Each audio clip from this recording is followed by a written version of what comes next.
what a dummy!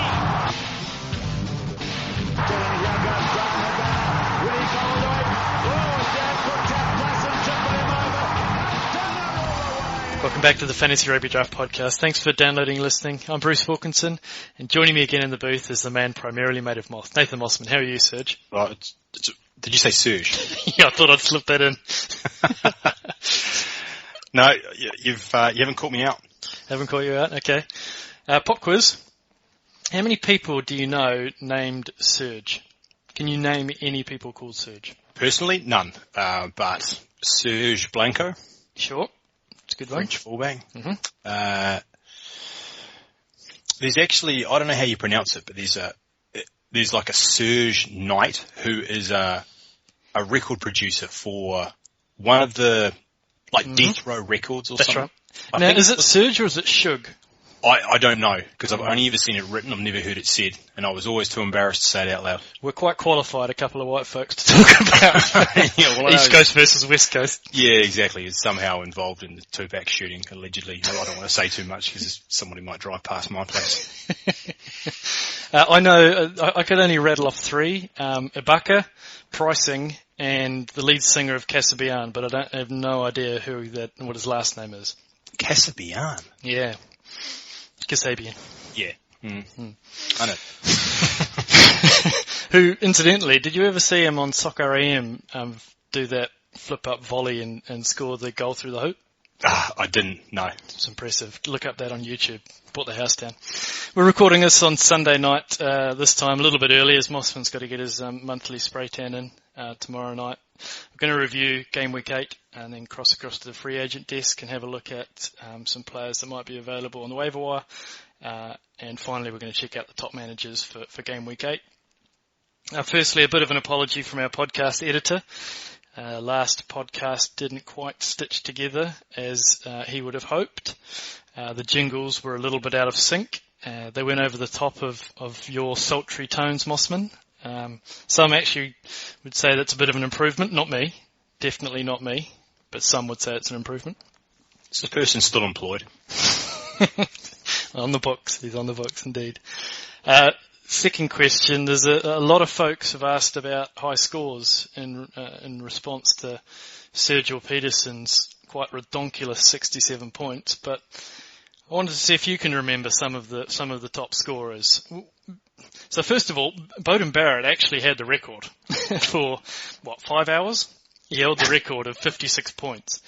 And then Sergeal Petersen just completely smashed it and got 67. But can you remember the other 5 performances that were in the 50s? I do. Well, I remember, this obviously was Karevi, which was very fresh in the mind because it was last week. That's right. Anything that's sort of around the 50 mark, I guess, is what we're talking about there. What else have we seen? I remember Colin Slade. Yep, that's right. 55. He was the reigning champion up until Friday night. No, I don't recall. I mean, obviously there's been big games this season from Beyond the Son and Damien McKenzie. It's interesting sort of even having them in the same breath, but there you go. Obviously those were sub 50, but if the qualifying mark is 50, then no, I don't think I can name any others. It is. The DC cracked up a 52 last season. Israel did the same thing, 52, and Ruan Combrink got a 51 as well, which is probably where we fell in love with him. He's got the ability to post those big scores. But yeah, so those are all around 51, 52, 52, 55, 56, and then Sergeal Petersen with 67. Step aside. Goodness gracious, that's going to be a tough level to smash, get over the top of. Okay, let's get into Game Week 8. We did a poll again. We put the Blues and Sharks in the poll for just qualify that. We did a poll on who should be last in our discussions and our analysis, a kind of last on match of the day, if you will. Blues Sharks was in the vote, Bulls Reds, Lions Stormers, and Waratahs Brumbies. Who do you think won that? Personally, the game that I found the most turgid was Blues Sharks. 100%. That was the same as me, and that's what I voted for as well. However, that didn't get it, and Lions Stormers won with 50. versus the Blues Sharks was 29%. So half the people thought the Lions Stormers game was worthy of last on match of the day, which I thought it's a bit harsh. I think we've discussed previously why that might be. Yeah, I mean, we'll probably, when we come to Lions Stormers, I'm sure we'll have our views on why we might not agree with that. Yeah, that's right. Okay, let's crack into the Crusaders Hawaras. Israel Dagg back with a bang. Oh, was he ever gone? Yeah, that's true. No, but he looked like he hadn't, did he? I mean, we quite often when we have players coming back from long-term injuries, we're a little bit suspect about them, about sharpness, match fitness, that kind of thing. There was no lack of sharpness whatsoever from him. He looked on the ball immediately. He did. No, he was in everything. 16 carries, I think I saw this afternoon. I was having a look at. That's just massive. He, as a Crusaders fan, he just adds so much more to that back line. There's a lot of steady kind of hands in that back line, but he provides that spark in that second pivot. He just gives so many better options. And as you alluded to, it's a spark. He had pace. At one point, poor old Tuchelet, who didn't have the greatest game in the world, showed him the sideline. And as he took it handsomely, it didn't even get close to him. Showed a really, really clean pair of heels, as they say. I think Dagg will grab the headlines, but for me, a guy that I've been impressed with all season and picked up enough fantasy rugby points as 28 himself anyway, is Richie Mo'unga. I thought he had a great game. He always puts that ball out in front of whoever it is, and he adjusts it to whether it's Luke Romano running onto it, whether it's Dagg running onto it. He set up Barrett and put Barrett in space for Reed's try. He picked that ball up off his shoelaces to skip out to make Dagg's first try as well. Just a very, very, very good display from Mo'unga. Now, there's a bit of a caveat to that. Can you guess what that caveat might be, Mothman? It might have something to do with goal kicking. Yeah, it's got something to do with goal kicking. He scares the bejesus out of me every time he stands up. Now, I think it's just because he stands too close to the ball, Nathan. It could be just because he does keep his head down. It's true. That's the second option. That's true. Just needs to keep his head down and stand a bit closer to the ball. But yeah, we jest a little bit, but I think that can be coached. And Lord knows there's been enough good fly halves in Canterbury over the years to be able to at least provide a little bit of guidance to help him. So I think you can train that out, but it does worry me, and I do see a few posts around perhaps Ndolo taking the kicks at goal, but not much you can do for that for now. You ride it. No, I saw a couple of people picking up Marty McKenzie during the week, and I sort of had to rush to the Google to see if I'd missed something, that people knew something I didn't. So I actually did that, and I did that because there was no one else there's no other fly half available in one of my leagues. So at that point I thought, well, the only thing that's going to screw me over here is an injury. So I just picked him up just in case which I picked up, basically handcuffing, if you will. But I'll drop him again to see if I can find some room after this week when the Crusaders have a bye, which is the following week.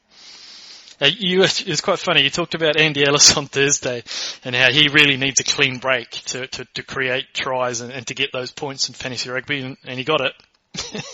And he got that one clean break, and he scored quite well with 18 points. Yeah, and that's all you need a lot of the time, just that one move. You just need to be capable of coming up with that one break. I had a discussion with somebody during the week who was debating whether to pick up Ellis or start a lock. He basically, I think he had to choose. He was going to leave an empty blank spot in one of those places. And I just said, look, Andy Ellis is probably not going to get you a lot of points, but he's always capable of probably making that one break, and that's all you'll need. Yep. Absolutely. No, I think that's a good call.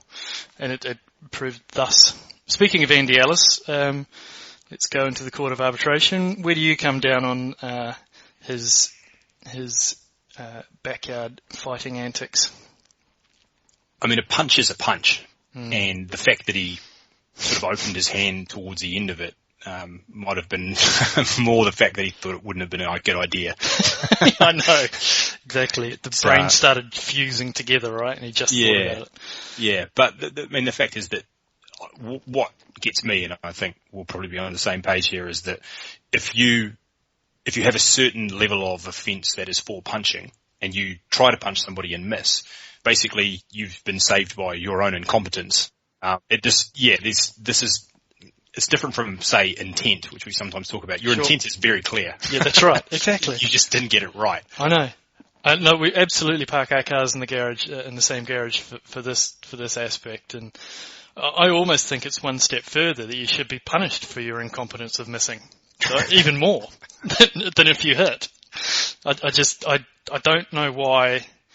It was funny because you get all of these funny rhetorics from the old players. They're like, oh, look at halfbacks, they can't throw a punch anyway, little Buzzy B type. But so that they didn't even bring up the concept of maybe something should be sanctioned here. They did the whole, the ref handled that well. It's like, well, yeah, he threw a punch. And it wasn't particularly smart to throw a punch who's twice the size of him. He just had one of those moments. He got cleaned up on the side, cleaned out, and he just had a little bit of a brain fade. Yeah, I mean, to get serious about it for a second, it's surely the point of all of these laws, and I include things like tackling people in the air and lifting tackles. It's ultimately to prevent injury, right? Mm-hmm. So if the person doesn't get injured by your action, and you don't penalise them, then you're not discouraging them from doing that. That's right. Yeah, so what's the point? No, you're actually missing the whole point of penalising somebody in the first place. You want them to stop doing it. Yep. You don't want them to try and do it and just get it wrong and there's no injury. Yeah, totally. Anyway. No, I thought that was an interesting bit as well. But so Dagg got injured at one point when he tried to turn over a ball at one of the rucks, and he had his shoulder stung in the wrong place, and he went and sat on the wing for 3 or 4 phases, and McNichol went to fullback at that point. And it was a bit of a catalogue of errors, because at that point, that's when McNichol picked up his injury as well. And he came off at, when was it? It was about 5-10 minutes into the second half, wasn't it? Yeah. Yeah, and he looked a bit ginger, limping off. Don't really know the severity as of Sunday night when we record this. But I have a little bit of a concern that the Crusaders do have a bye next week. So if he does have a little bit of an injury, they may choose to rest him this week, or at least give him a couple of weeks to heal it properly, whatever that injury was. So if you do own McNichol, keep an eye out for that news in the next couple of days on Monday and Tuesday. And then potentially you may have to react with John O'Macaulay as well. Hernandez did the goal kicking, just as we thought. Didn't really matter though, right? Hernandez was pretty bad. No, it didn't matter at all. He had a very average night.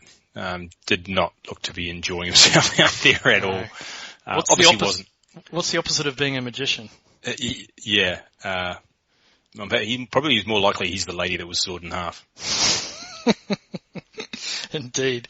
But Enrique, to be fair to him, did actually provide a bit of spark.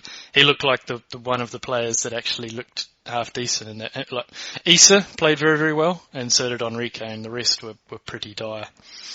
The thing with the Hawaii is they've got 15 good players. 14, 15 good players. If they ever put them on the paddock at the same time, they'll be a force. They're just not doing that. And in Super Rugby, you're going to get turned over if you don't. You're going to be found out. If you've got weaknesses, teams will exploit it.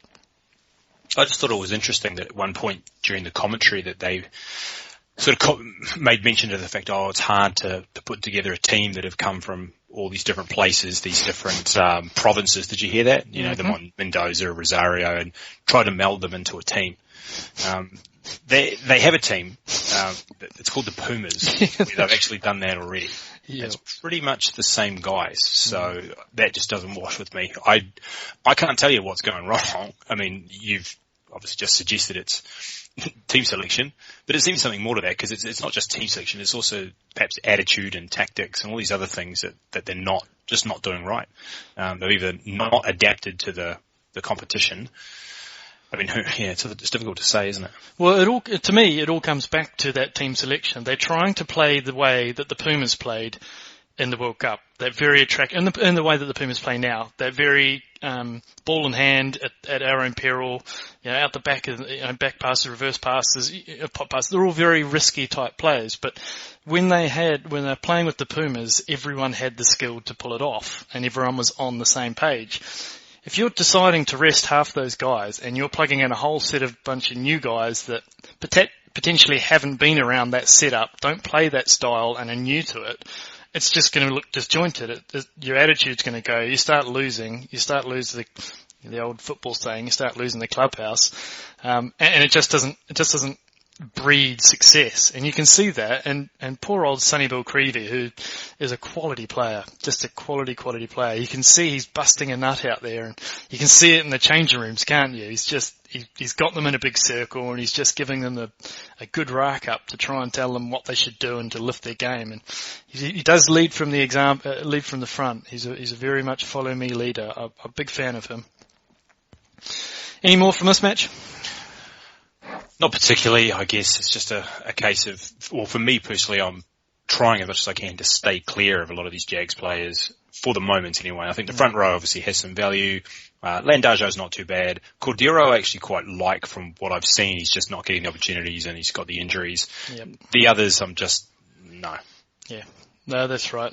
I've got a little bit of a note here that Cody Taylor didn't have as one of his best games in Crusader uniform, but the Crusaders front row scored all right anyway, or scored okay.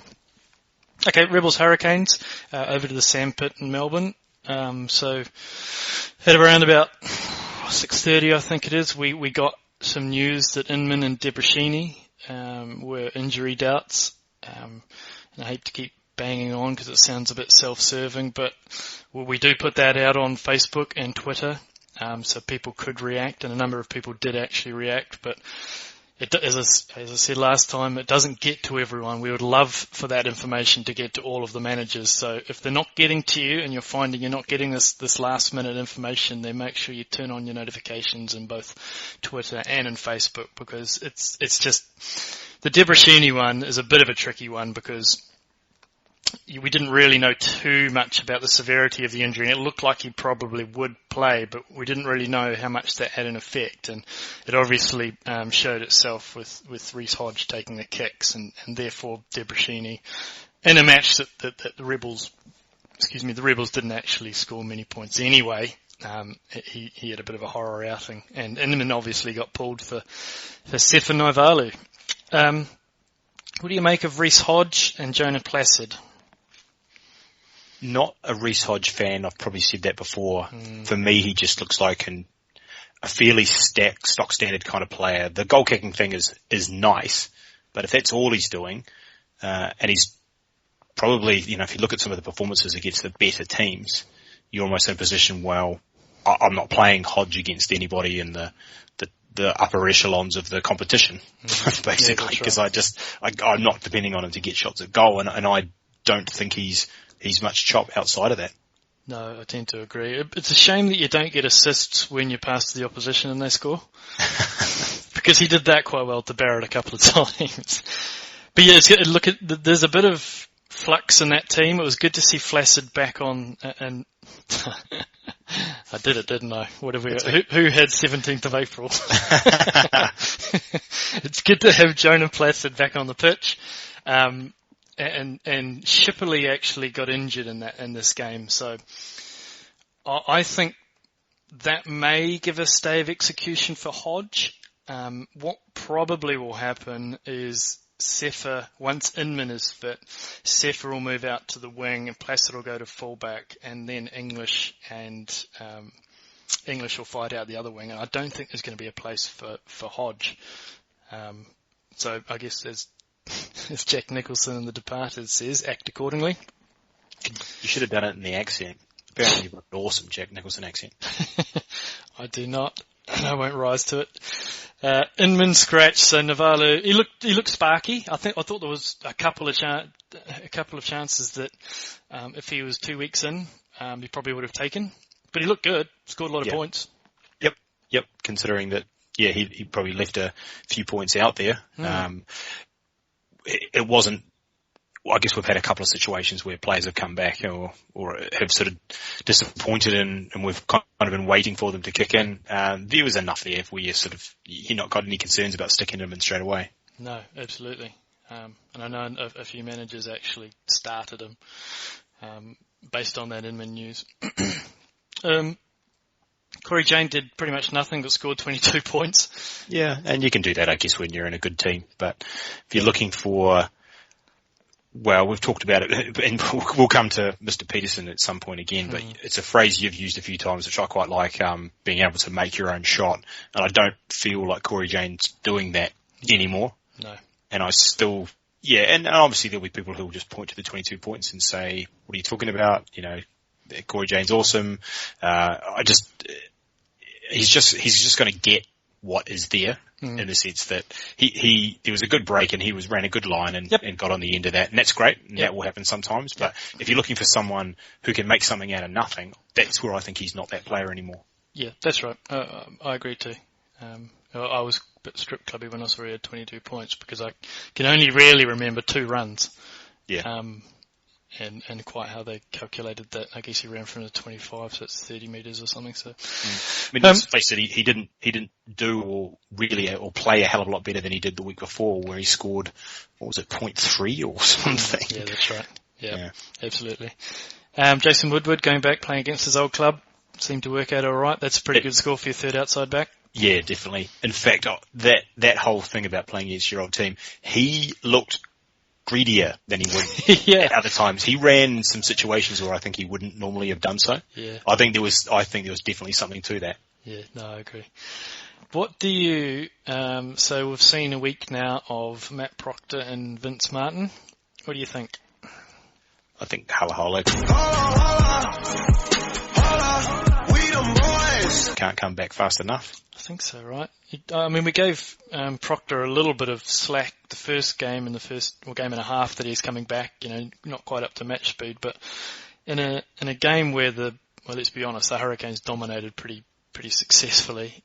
He wasn't a big part of the play. Now, whether that's a sign of a great centre, you know, it's just all, you know, setting up his wingers and executing. But I would expect it to see it on the scoreboard as well in Fantasy Rugby a little bit better. So Woodward did actually come off. I don't know if that was tactical or not. Right. So maybe there's an opportunity here for Proctor to fall back and holla to come back in, and that'd be a pretty exciting proposition, I would think. So they pulled him off like Messi after he scored a hat-trick in a round of applause, or pulled him off as there might be an injury? It was hard to tell because he just sort of disappeared at one point. Right. They didn't really, not into the Nile triangle, I'm sure he's accountable for. But so it's perhaps just something to keep an eye on as well. Yeah, Beauden Barrett's on a bit of a tear, isn't he? He is, yeah. I guess not a massive surprise considering that he has been the top scorer in Fantasy Rugby Draft for the last 3 seasons. That's right, yeah. I think the good thing with Barrett is... Sorry, that's not true, is it? He wasn't top scorer last year. No, I don't think he was, but he's up there. Points per game he was. Yeah, that's right. Yeah. The sentiment stands by he's one of the top players in fantasy. He's impressive. The thing with Barrett, and it's like that saying they're saying, if you're a good NFL team, you beat the crap NFL teams by a lot. You don't let them in the game, and you just don't let them. You don't lower yourself to that level. Beauden Barrett thumps the bad players, the bad teams. He's really, really, really, really impressive in that respect, and it helps a fantasy rugby draft manager to have confidence. Now, look, I don't think you're ever going to convince me a situation where I have to bench him. Even on bye, I'm starting him. just as a Tim Tebow kind of good luck thing. But who's your number 1 draft pick right now?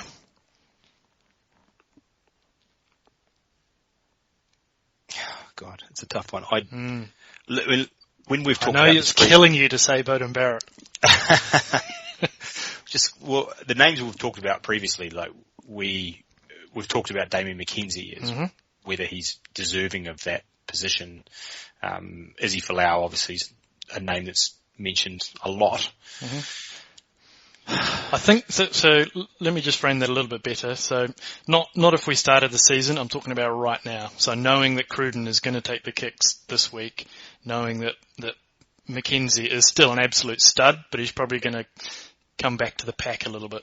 Yeah, I guess it is Barrett. I mean, he is Who's what the he next is. fly half? It's Cruden, right? It is. So he'll get an uptick, but I just think Cruden, he gets you those 20 points, right? 25 points. And he probably can get a 50, but not like Barrett can. Barrett can get this. He's a spark. He's a different type of player. Yeah. I think that probably the difference is that let's say a game where the Chiefs win by, well, perhaps where the Chiefs put sort of 20-something to early 30s on the board. Mm-hmm. For me, that kind of limits the top end for Cruden because he's unlikely to be the one scoring those tries or making the long range runs for those tries. Mm-hmm. So he's kind of limited by the number of tries that are scored. If they score, 4, 5, 6 tries, he's going to get probably 3, 4, 5 assists, up possibly, because that's just what he does. He just has a hand in everything. Yeah. But he's not going to be the guy scoring the tries like Barrett scored in this game. Yep. So you could easily have a game where the Hurricanes put up, say, 25, and Barrett still puts up massive points because he scored a 70-metre try as part of that scoring. That's right. Does that make any sense at all? That was no, I get that. Winded way of saying it, but he gets there's a lot more of a chance to get that big chunk of meters in there included in some of his points, as opposed to Cruden is probably dinky and divey, if you will. It's a little bit freaky, I guess. We've got to pump the brakes a little bit with Barrett. There was an intercept in there, and there was also a little freakish kind of kick that got quasi-charged down, and he just was the more alert one to grab it. But stuff happens. Stuff happens around him. Anything more from Rebels Hurricanes apart from the awesome pitch? Savea played well, just couldn't turn in it. He was just sitting there playing in the sandpit. The quicksand, yeah. Yeah, that's right. The only other thing I'd guess is just with regards to those alerts, things like the Inman thing. If you're on the ball and you see that and there is a doubt and it's a player like Inman who, let's face it, he's not a stud, then you're better off just changing him. Don't take that chance. Mm-hmm. Do you know what I mean? Like, I can understand why you'd stick. If it was Charlie Nata, you'd be like, I'll probably take the chance, right? Yep. That's a whole different kettle of fish. But someone like Inman, I looked at it and I had him on a team and I was like, I'm not taking that chance because Inman's top end's probably nothing special anyway. Mm-hmm. So I flipped him out, just put anybody else in and beat you by 5 points. So that's Right, so we're 25 minutes into it and you've held off that long. Congratulations. You deserve a medal. And if that helps somebody, great, but it really was just an opportunity for me to get that in. Yeah, nice, love it. Cheetahs, Sunwolves. I guess congratulations to the Sunwolves to getting to game week 8 before Eddie Jones opened his mouth and started talking about how he told you so. But very worrying sign for the Sunwolves. I don't want to harp too much on about that. Actually, I don't want to talk about that too much at all. I think we know their defensive fragility and their set piece that was non-existent. I'll give you a couple of minutes to just wax lyrical about Sergeal Petersen. He is we're talking about players that make their own shot. He's almost the ultimate make your own shot player. He is. He's constantly scheming, isn't he? Yeah, he's got an active brain, I wrote down here. Yeah, exactly. Active brain, yeah, that's a good way to describe it. Yeah, he's sort of scheming, looking at ways he can get into the game. Every time he does, he's thinking about how can I score? He's not just thinking, I'm just going to make some yards here. That's right. He's basically thinking, how can I turn this into a 3-point play? How can I turn this into a trick shot? What can I do? Like he's, and he comes up with all sorts of little things. And you notice him, if the ball runs out to his wing, he's on his wing. If the ball is on the other side of the field, he's still there as well. I know. Yeah. You know what I mean? It's like, so he's not missing from his position, but he still has this sort of brief where he seems to just be able to pop up. That's it, right? The ball kind of sticks to him. It follows him around, and that's the type of player that's just gold dust for fantasy rugby draft managers. Just touches. And if you've got that, as you see, you remember the Simpsons episode? It's like some wingers look like Homer Simpson and have got that monkey with the cymbals going off in his brain. That's what some wingers are, just waiting for the ball to come to them. He's the complete opposite, everything's going a million miles an hour in his head. He's thinking of a chip case. He's looking at chip and chase. He's looking at space in front of him. He's trying to loop a man in. And he works in such confined spaces as well. He's got that ability. and he must have some power in his quads just to kind of force through that little initial kind of break, that initial tackle. Really like him. Really like him. So, 67 points, not much more we can say about that. No. Paul Skoman sneakily scored a hat-trick here. Was gifted a hat-trick, yeah. And congratulations to the 1.4% of folks who started him. That is next level stuff. I want to know who these folks are. Make yourself known when we post it on Facebook. I want to pat you on the back. Because we want to just hear from the people who put him in, who said, Paul Skoman is going to have a big game this week and put him in. Not someone that had just had him in his team for weeks. That's right. I assume the Skoman family plays Fantasy Rugby Draft. Probably Tian Skoman's family were like, we're going for Paul this week. Yeah, that's right. Yeah, exactly. Okay, so players against all the cheaters scored well. I guess the only disappointment was Clayton Blumenkeys, but he got banged up. It looked like he'd gone 12 rounds, didn't he? He's going to have a bit of surgery on his lips. Yeah. Poor guy. Yeah. But even still, he did enough. Oh, he was fine. I just, you obviously liked him to stay out there a little bit more. He's got a long kick and he likes showing it. Cheetah's front row played well. Really good as well. Scored well, so that was no surprise. And Francois Venter, there's not much you can say about him, right? Top 5 midfielder? Yeah, no, he's awesome. Yep. And I guess the Raymond Raw fruit machine came up with 3 lemons this week. Ding, ding, ding. Ding, ding. He's the exact opposite of that make your own shot type player. He's definitely just runs down his own channel and he gets, as you'd say in the NFL, he gets what's blocked. Yeah, that's right. He's got the symbols going off in his head. Yeah, if there's some space there, he's going to run in that space. That's what he does. Yeah. So the Sunwolves weren't without scorers. Tusapisi was pretty good. I think he got something like 18 points or something. Derek Carpenter did okay. Repeat those 2 performances in a row now. I think Hammett quite likes him. Works quite well outside PC. Not much better out wide, but Duratola was strong. And Lolahir was pretty good as well. And I think looking ahead, the Sunwolves are playing the Hawaris this weekend, so there could be some value in those players, in the Carpenters and in the Lolahirs, and the Payer as well, who is massive. Yeah, both those wingers they're good broken field runners, and they tend to get a lot of broken fields because the Sunwolves have no structure. Yep. And it's a little bit all over the place. But Lolahir actually, he came off the field for a concussion test as well, so he wasn't on the field the whole time. So he put up those points in a little bit less minutes, which is even more impressive. It is. So Payer is actually listed as a midfielder as well. So if you are scratching around for that midfield and playing against the Haweras this weekend, it's not a bad shout. We'll have a quick chat in the free agent desk. Anything more from this match? No. Just disappointed that they didn't bring up the ton. I thought it was on. It looked like it was on at one point, didn't it? No, it was. It was actually weirdly consistent. It was point a minute basically the entire way through. Mm-hmm. You know what the worrying thing is? I have a feeling the Sunwolves targeted this match as one that they thought they could win. Because they rested PC and a few others and brought them back. Yeah. Exactly. I was slightly wrong about that. Yeah, it's a bit concerning. But, I mean, bigger picture, they came in camp a week before Super Rugby. People are quick to say the experiment has failed. It's like we're in week 8 of the first season that they're in. It's like it's not a great start, clearly. There's troubles there.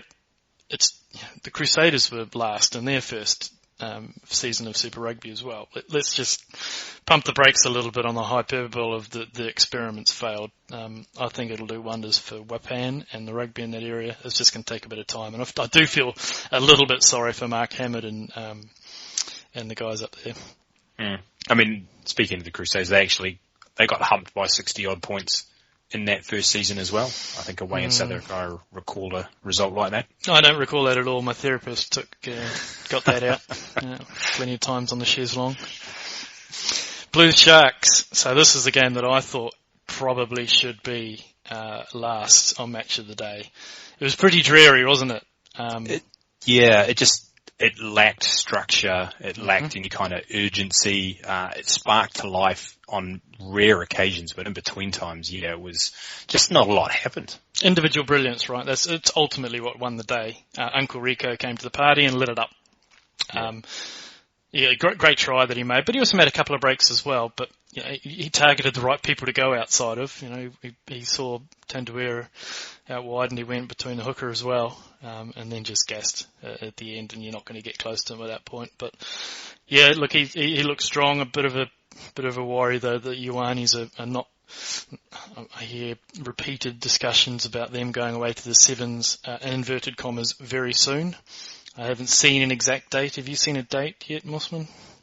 Well, we know which tournaments they're going to play. We know which tournament, absolutely. Yep. We don't know how long they're going to be away in camp for beforehand. That's right, exactly. Yeah, so not entirely sure yet. But I actually think that may be a good time to get value and get trade value for Uncle Rico. If people aren't necessarily got their fingers on the pulse and don't really know that he's going away for the sevens, I think you're not going to get a bit of time to try and trade him. Vicinier, what was your thought on the justification of going into the game because of his long kicking ability? Did see him kick off the wrong foot one time and put it right into touch. It was a screamer, wasn't it? Yeah. No, like this, just an odd all-round performance and odd the use of him, I guess. The whole thing was just kind of strange. Yep. And he just doesn't seem quite the ball carrier that he has been in the past as well. They're hiding him on defense. They're really, really clearly worried about him in his positional sense, because he played on the left wing and Tavita Lee was at fullback, or he played on the right and Rico was there, or Hiai West was playing at 15 many times as well.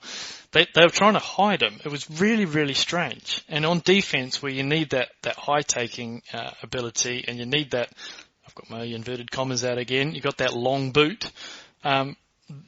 It just seemed really, really, just such an enigma putting him on the wing.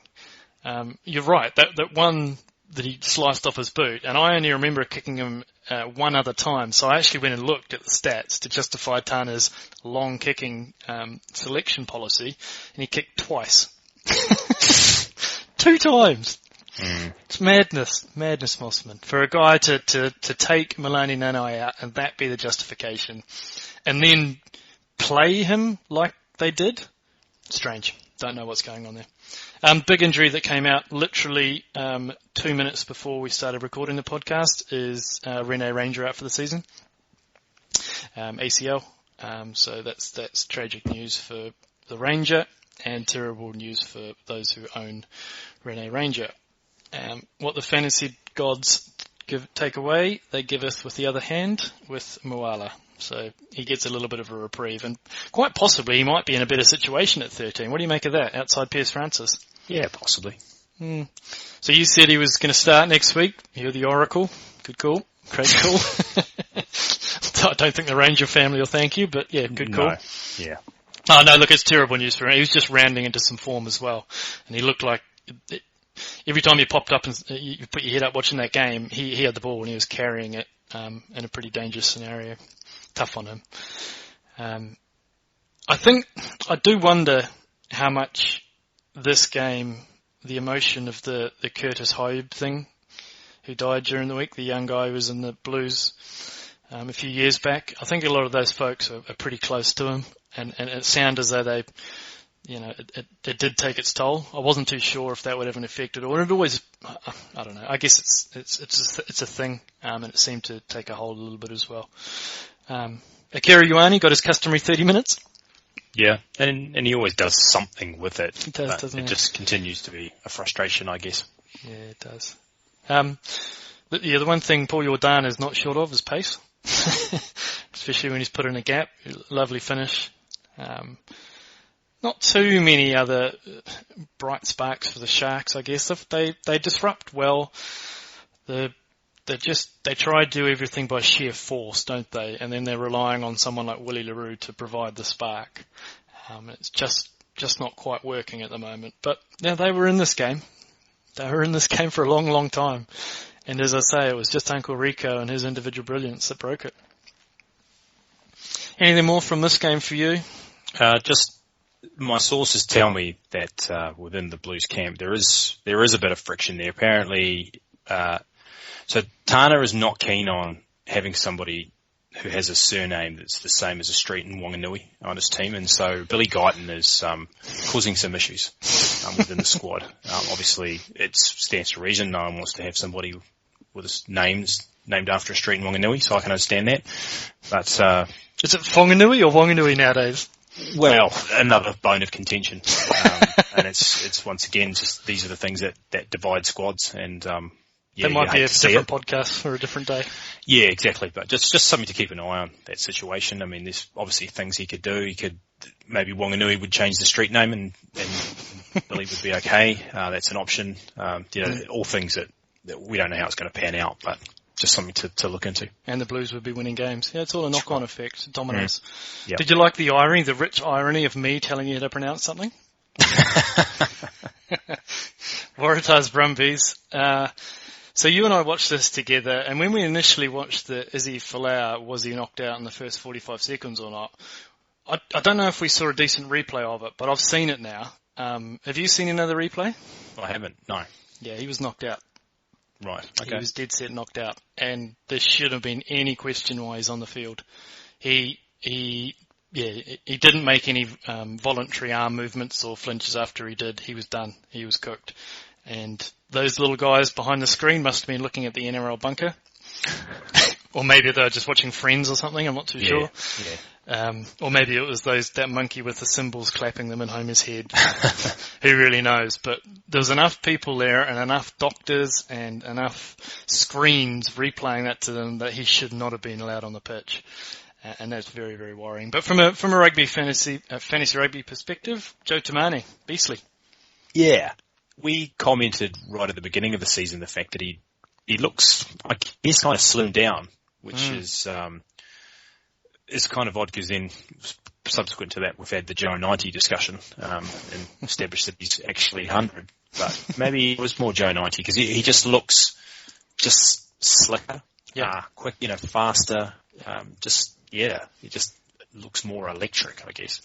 Yeah, there was one try, I can't remember who it was. I think it was Callaway at fullback who did not want a bar of him stepping inside of him. He just kind of dived at his feet to the left. Just like, damn it, I gave it it's a wicked step. He did not want to get in front of him. It's a tough tackle. But just on Callaway, obviously he was one of the big questions on how he would go. What was your analysis? Are you going to see him again, I think, next week or not? I guess we'll see. We didn't see any reason to dismiss him, I guess. No. But I didn't feel like I was watching a fantasy player to be reckoned with, not at this point anyway. I mean, he could be, a season away from that. I don't see it this year. Yeah, I think he's a better winger, and I'd rather have him on the wing and do finishing stuff than it just looks like he doesn't quite have the confidence of 15, and maybe that'll come, and maybe it just takes a bit of time in the saddle to get there. But I think he'd be a good addition on the wing, especially when people like Matt Carraro is not doing. Well, he's not doing wonders for the team. He's doing okay from fantasy. I guess if he's going to be your people like Reece Robinson as well, they're all around the 10, 11, 12 point mark, and I guess that's probably what you want from your third outside back, but. In the Waratahs team, you'd expect a bit more from an outside back when you've got Folau in there. So what did you think about Folau at 13? Well, at one point, I kind of felt like that he was perhaps defending at 15 and attacking at 13, which would have been an ideal situation.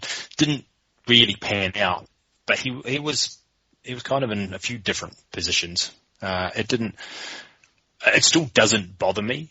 No. I do wonder though whether they'll look at it and say it's not the ideal position for him. Yep.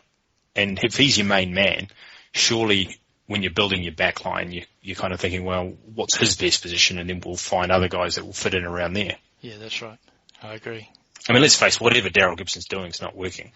No, that's right. Again, it's the Brumbies. They are a very good team. They obviously had schemed fairly well in the time off that they had, and they look to be back to that kind of mauling team that we saw. You could tell that Stephen Moore was going to get his hands on that as soon as he packed down in the line out. And I guess from a fantasy rugby draft perspective, Robbie Coleman's a little bit disappointing at the moment, isn't he? I just think, to your point earlier about Callaway, perhaps Coleman's also probably better as a fullback. Maybe. And fair dues to Aiden Toa. He still looks shaky as hell, but he's putting up some decent scores, some okay scores, some, as I say, the third outside back. I think he'd be happy with the scores that he's putting up. I just think it could be a lot more in that 15 for Brumbies. Much more from this game. The good thing about the Brumbies is their team naming is always pretty boring, and their team output is always pretty solid. It's always there and thereabouts, about the same scores. There's not like we want to rip into someone every week. Coleman obviously is one player that hasn't really lit it on fire, and as you say, maybe playing in the wrong position, but the rest of them are pretty standard, right? Yeah. So, no, my only other takeaway was, once again, my sources are telling me that, the Zach Guilford thing, this is a problem. Mm-hmm. We talked about him that he didn't look very good on the field. Apparently not looking great off the field either. So, somebody that you probably want to stay away from in more ways than one. See him out on the street. That's right. It's kind of what they say when there's an escaped criminal, isn't it? It's like, if you see this person, do not approach them. I think that's probably a fair comment as well. Do not approach them. Do not add them to your fantasy rugby draft team. Yeah, exactly. Bulls Reds. This wasn't a bad match, actually. Not a bad game. Francois Brummer was pretty good, scored well. Going forward, who do you think serves the Bulls better? The Brummer or the Bond henchman? Oh, I mean, I don't think there's any doubt, is there? Doesn't look like it, right? No, the shoe is somebody that we cast some doubts upon over the last couple of weeks, and Brummer showed him up pretty much here. Yeah, he did. He seems to work a little bit better. Serfontaine had a pretty good game, not necessarily from a fantasy rugby perspective, but from actual rugby. He was in a lot of things, and I think it's a lot to do with his fly half. And Jesse Creel played well as well. That was a great flick assist for Laviskakni's try, wasn't it? Yeah, to give to Brummer. That's not easy to do. Yeah, I mean, he's a class act, and so we expect, pieces of class from him. But I would say that all of the Bulls backline and all the fantasy points that they scored, that they all owe a big debt of thanks to the forward pack, because they really beat up the Reds in the forwards. Reds got no go forward at all. You're looking for some punch from your tight five. They went absolutely nowhere. They were stopped in their tracks basically by the Bulls forward pack, and obviously that won't happen every week, but that's kind of my impression of what the result of this game hinged on. Yanis Kirsten, Snyman, they were all strong carrying the ball and very, very aggressive at the contact area, and their front row scored a couple of tries as well, so really, really strong performance from them. Excuse me again. Liam Gill, what do you think of that? It's a bit of a habit kicking with Liam, but this one came off. That was quite an incredible drop kick. Yeah, I think probably like a lot of people, the thing that was the most impressive was just nonchalantly just walking away. That's good. Yeah, like a boss. That's what you want to do. Just drop the mic and walk off. Yeah. Exactly. Samu Karebi, someone's flicked a switch with him, haven't they? Yeah, they have. He's the Sammy we kind of were expecting, hoping to see. Beastly, isn't he?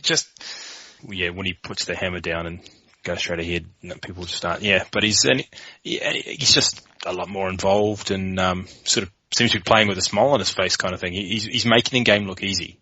Yeah, so I mentioned a while ago that I think it was after the Rebels game where Hendrik Tui had a cracking game. They've moved away a little bit from that punching him, Hendrik Tui, in that midfield, and they're now giving it to Krebi, and they've realised that, well, this is what can happen.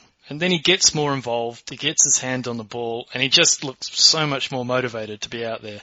Yeah. And the players outside him are loving it as well. Chris F. Satir scored a good try because of a nice cut that Nabuli did that Karebi was involved in. Looked good. Yeah. I mean, the Reds actually scored two cracking tries from set piece. The first one was an absolute work of art. It's good, wasn't it? Some of the handling in there, and then Carmichael Hunt chiming in with that last pass. That was awesome. That was really good to watch. It was just a shame that they couldn't get enough quick ball to make more use of that. This was the Carmichael Hunt was actually the reverse strip club. Like you felt with a couple of assists he should have scored a lot more. Yeah. Because he still looked pretty good. He did. He looked light on his feet again. Yeah.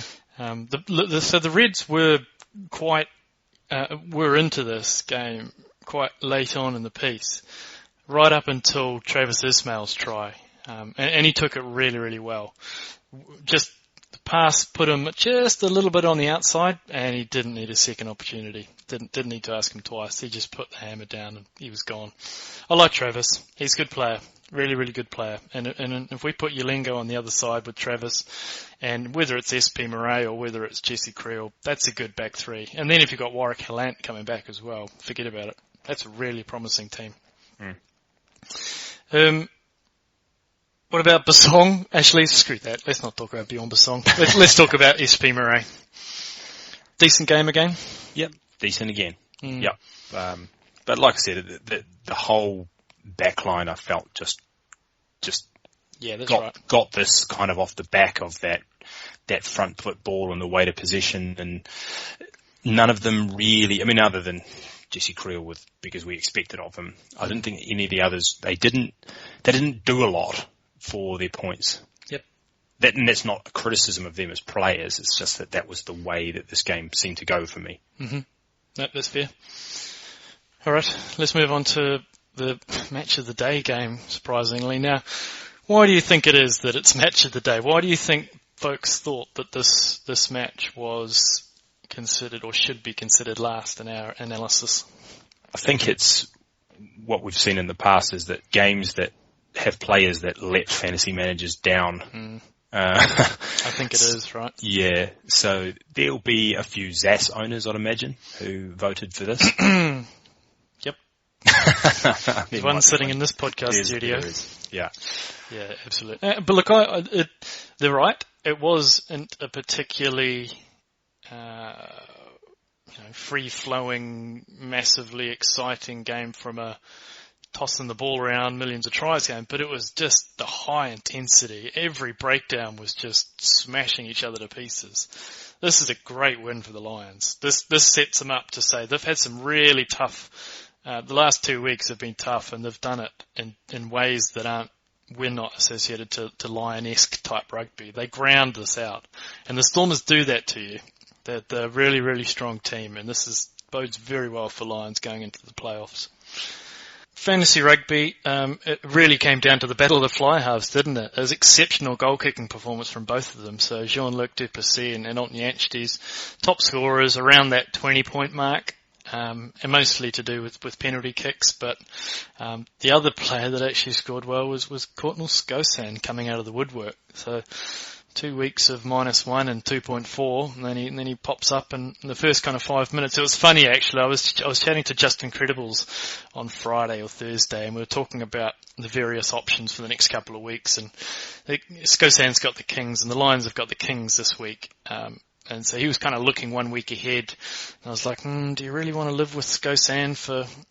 He's been terrible. He just hasn't. It's not that he just hasn't scored points. He just hasn't been in the game. I don't remember commentators calling his name in the last couple of weeks.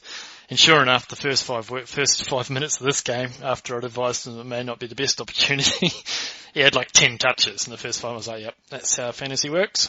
I'm pretty sure it is. But just buyer beware with him. I know he's got the Kings, and you'll see this, and he probably will be available on your waiver wire, but just be a little bit aware that he isn't in the greatest of forms. But what do you make for this? So I guess the first point was that Jacko Creel made it. Yeah, my overall impression, I guess, of this game was that I felt that only one team had come to play rugby. Yeah, that's fair. Yep. Yeah, I mean, some people will find that harsh, but I felt the Lions were still trying to play Lions rugby, and I'm glad that kind of prevailed. Mm-hmm. Mm-hmm. And as I'm probably aware, I'm becoming a bit of a Lions fan, so I couldn't help but root for them just because I thought that their attitude and just, the way they play the game, is just something that I would prefer to see, and therefore, just hope that they come out on top, and that's sort of the way it happened. There's a couple of little injuries there to their marquee Fantasy Rugby Draft player, which is the front row. So Malcolm Mark's neck, he'll be evaluated in Redlinghouse's hand. It looked like he was going into the game with an injury. That was heavily strapped before the game, wasn't it? So it looks like something that is a bit of a recurring injury. So keep an eye out for that in terms of front row. But the replacement's pretty good. We talked about the toolbox for the Kings, but the Warthog, goodness gracious, he's just a bundle of energy. Yeah. There was a moment at one point. I think I know where you're going. You think you probably do, yeah. He ran back to recover a grubber kick that was through. Awesome. And for a minute, I thought it was Ron Kumbrick. I know, mate. And but he went down and up and then beat the man and, so good. I just thought it was Kumbrick and I just thought, well, the camera's just added a few pounds, but, yeah. So from a front row perspective, they obviously didn't perform as well as you'd like. It's the Stormers, you move on. They've got the Kings 2 times, and one of those is in your fantasy playoffs. So I think if you actually want to get the Lions front row in your team, now is the time after 2 say-so performances. You're probably not going to get a better time to try and grab them before they score a decent amount of points against the Kings. What do you make of Jean-Luc Duplessis for the Stormers? Had another pretty solid game, good all-round game. Yeah, I think he came down to it a little bit. There was a couple of mistakes. One which in the end was right at the end of the game, wasn't it, where he sort of knocked on. As it turns out, I guess it wasn't a turning point as such, but I've seen enough from him where I think he's a starter. Yep, he is. And he is. Yeah, that's probably about as, yeah, no, he is. You probably don't want to say too much more than that in terms of, we'll do a review next on Thursday, a preview, of the games to see exactly where he sits in the path and on a fly halves for Gameweek 9. But for the bit that, for the Stormers that I thought I might bring up, did you see Sia Khaleesi break Yankees' ankles for that try? Yeah, and I guess, I'm not sure who the colour commentator was, just watching that on replay, but I liked his quote that Elton Yankees was on the wrong dance floor. So it was quite good. That is quite good. Yeah. I think that might be old mate. He was certainly there. What's his name? Warren Brosnahan. He was certainly in and around it. I know he was at the Cheetahs Sunwolves game, and actually he came up with a word that I was proud of that made up. He was talking about the unity in the Cheetahs team and how it was going quite well. And I can't remember if he was talking to Shota Hori or if he's talking to Francois Venter. It was one or the other, but he said, how's the camaraderie-ship? I was like, that's good. I'm going to use that. Camaraderie-ship is good in this team. Tell me, Nathan, in your knowledge of rugby laws, when is the ball out of play? When it crosses the plane? Or is it? Yeah, it is, isn't it? It has to touch the ground though, right? There has to be someone on the ground. Yes, no, that's right. Someone has to be of a foot in touch or a foot down to the ball has to effectively touch the ground, whether it actually touches the ground or the person through the ground. Yeah, sorry, no, I'm thinking of the NFL. And you're not the only one, so were the commentators. There was a couple of times that the ball was quite close, but it never went out, and the touch judge didn't put his flag up at one point. And touch judge AR didn't put his flag up, and the commentators were like, "Well, no, it's gone out. It's gone over the plane." Like, I think you're watching the NFL. So yeah, interesting one. Again, they talked about the pitch, right? They talked about how they are looking for a decent frost to seed the roots in the grass, but someone's going to get hurt. It's bad. It's bad as the Rebels. It's everywhere. It's almost like the groundsman didn't know there was a Super Rugby competition coming up. It's just madness. Yeah, Zas let you down. A number of players let you down. Damien Delende came on for 30 minutes. I tell you who did actually play quite well for the Lions was Van Rensburg. Yep. No, he's not putting up super points, but looks like he has the potential to. Don't mess with the Rohan. All right, anything more from this game? Couple of things. Cool. Firstly, I don't know if you noticed it, maybe it's something I just caught out, but if you go back and look at it's 13:37. That's the time on the clock. Johnny Kotzer, who we already hate, clearly goes for a foot trip on somebody. Oh, really? Somebody steps back inside of him and he sticks the leg out and actually does make contact with someone who then goes down and no one picks it up. Oh, wow. Yeah, no, I missed that too. Yep. Go back and have a look. So, yeah, just another one in the Johnny Cox book. He's probably not going to be sending you too many Christmas cards, is he? That's true. Yeah. And I'm worried about Zas. And I'll tell you why. I just think that he is another player that can't make his own shot. Mm-hmm. I think he's going to get games where he'll get points because it's, the opposition kind of allow it, or there's space for it. Mm-hmm. But he doesn't.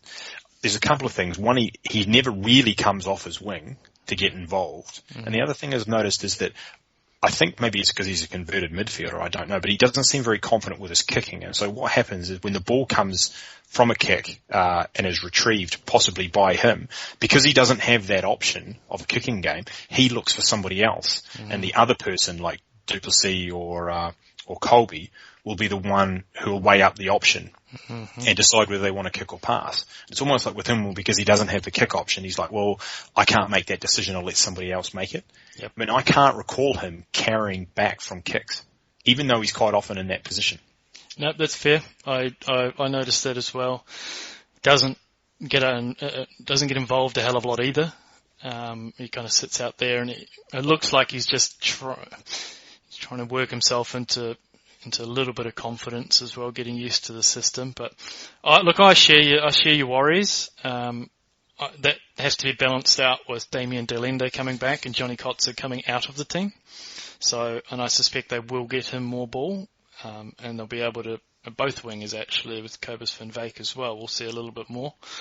And I just don't, this was a tough matchup. The Lions are a good team. So I'm not going to overreact, but I everything you've said is valid, 100% around Zas. There is a slight concern there. And for me, that would translate to, if we're talking about trades, I would look at someone like Navalu, who's obviously coming back, has the pedigree, we know how good he can be. There'll be some people out there that possibly don't know that, and just look at a guy who's just come back and, hasn't scored a lot of points. Yeah, because he hasn't scored a lot of points, because you don't do that from the physio table. It's tough to do that from your lounge. I think I agree. I'd 100% take Navalu. Damien Delende? You take Damien Delende? Over Zas? Yeah. Yeah, I think so. You take Karibi? Yes, absolutely, yeah. Yeah. I'm taking Charlie Nartai. George Moala? Yes. I think, I just have a feeling that Zas might have jumped the shark. Interesting. A little bit. And therefore, if I can get a top echelon midfielder, someone with a track record, someone more dependable, I would take that. Like Kieran Fonatia? Absolutely. The Fonz. The Fonz. Talking about jumping sharks. I think the Fonz was the original shark jumper, so there you go. What about someone like Halaholo?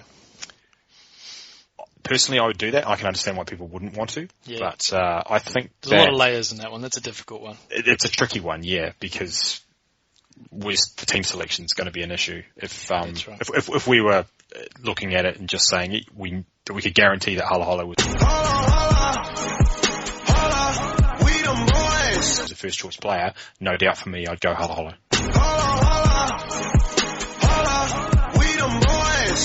Okay, let's move on. So I think we're out, just as a bit of a side note, it's going to be interesting. We've got the Hurricanes Chiefs this match, so the whole Cruden versus Barrett, we're going to hear that for the next 5 days. Love it. Joy. Okay, let's move across to the free agent desk.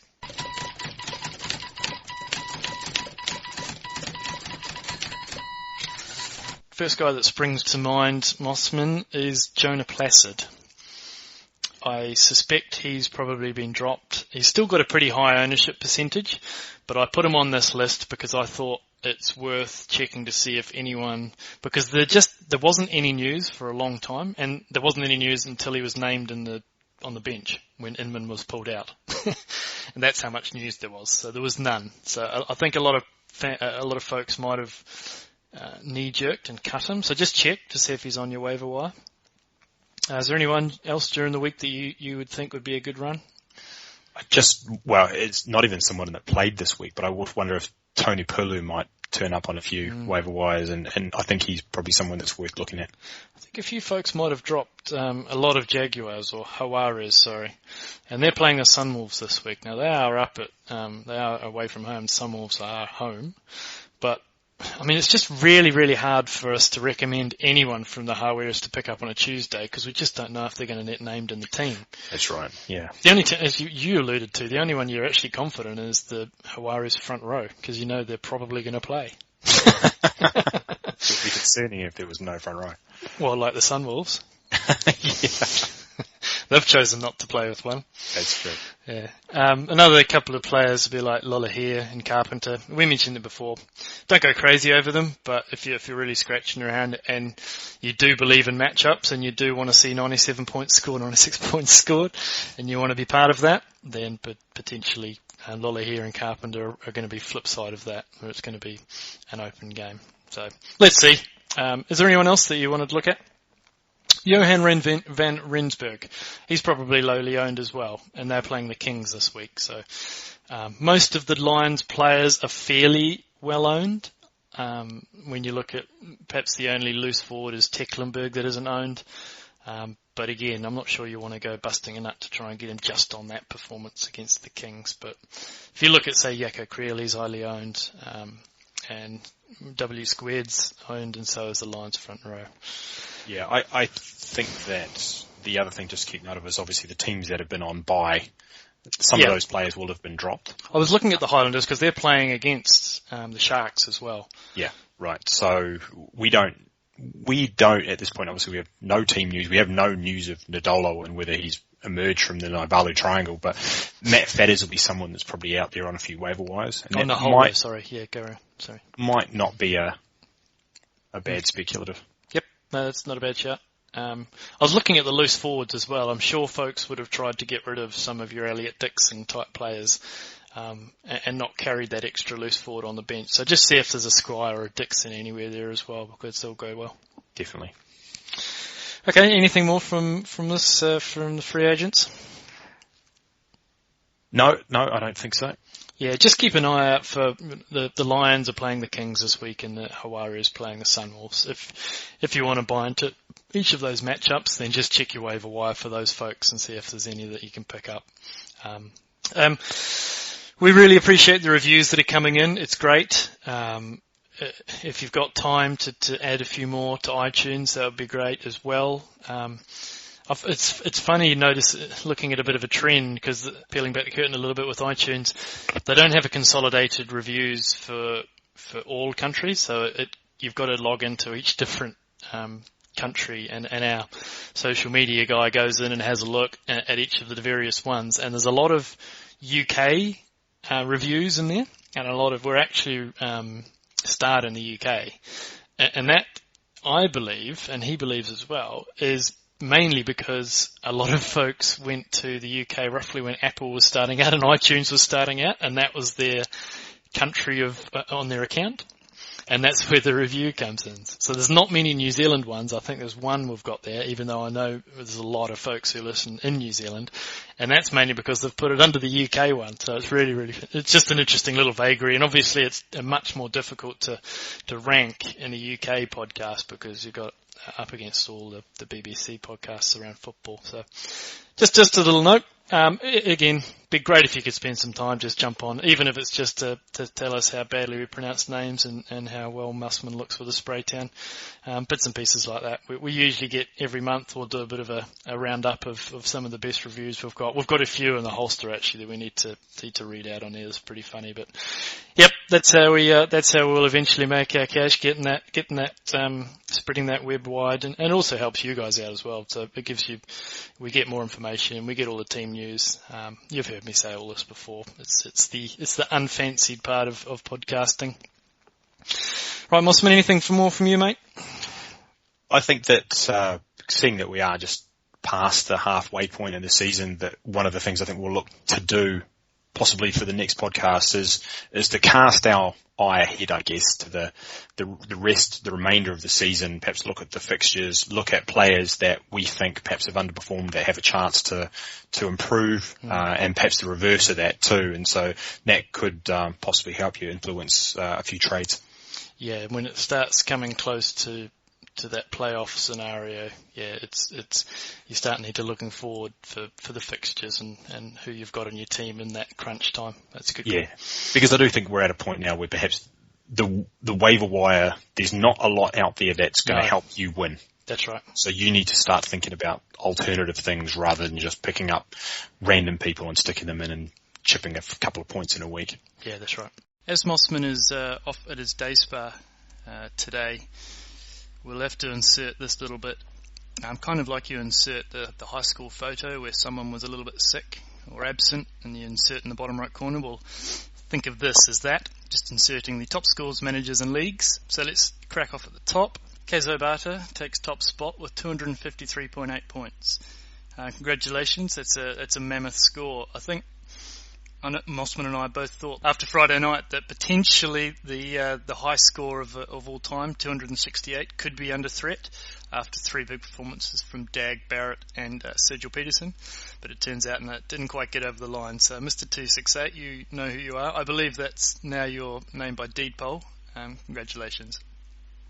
The top managers, Wesley Mundell, well done sir, you're always there and thereabouts.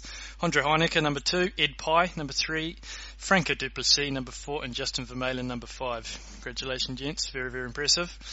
And the top leagues are the B&B League, takes out number 1, the Highveld Bowl, number 2, Chip and Chase, number 3, Dave's Dickheads, number 4, and Commonettas, number 5. So congratulations to those leagues. There's a few that are there and thereabouts that don't quite get a mention each week, but not too far away. It's all pretty close at the top. A bit of admin, you can follow us on Twitter at Fantasy Rug Draft, that's Fantasy RUG Draft, or send us a mail at support@fantasyrugbydraft.com. Also on Facebook, as I said earlier, that's where we post all of the last minute team news, and also the team news when they come out, and any injuries like the Rene Ranger one. We've just posted that as well. Thanks for downloading and listening. I'm Bruce Wilkinson, he's Nathan Mossman. Money or the bag, Wanganui. LT or Rapido. What a basket by Chris